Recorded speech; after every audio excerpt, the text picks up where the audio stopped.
And one of the sources that you draw on for this, which I really found quite fascinating, is man on the street interviews done by the Library of Congress on December 8th, 1941. Not a coincidence that they went out on December 8th and said, hey, maybe this is a good time to interview people.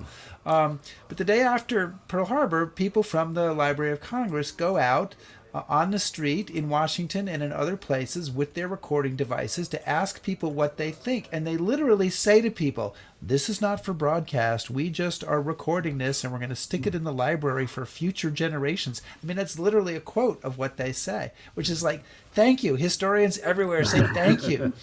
And this audio is available online. And I'm leading up to the fact that I want to play a quote, an excerpt from an interview that you mentioned in the book. And this was recorded on December 8th in Burlington, North Carolina. And also of interest to me, it was recorded, you don't mention this in your book, but I will mention, by Fletcher Collins, a musicologist who had been recording Appalachian folk songs for the Library of Congress.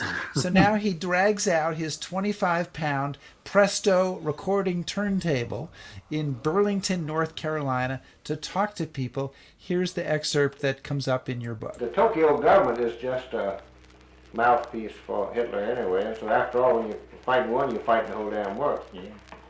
And I don't believe it'll be 48 hours till there'll be a declaration of war against Germany and Italy. Well, I believe they'll declare war on us in less than that time. Well, it's predicted, the Knight's report, according to them, it's predicted that it'll come in 24 to 36 hours. But Hitler has never declared war on anybody yet. Well, so talk about what people know and when they know it. I think two interesting things about this. One is the idea, which apparently was common currency with some people, that Hitler is somehow behind Pearl Harbor. Mm-hmm.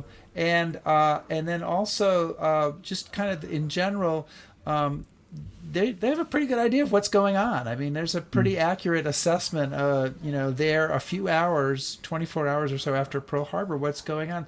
Maybe, Charlie, can you talk a little bit more about how the American public was viewing the things and what drove those views? I mean, like the idea that somehow Hitler is behind Pearl Harbor. No, thank you so much for playing, because I've read the transcript. I hadn't actually heard the audio, so thank you so much to hear that.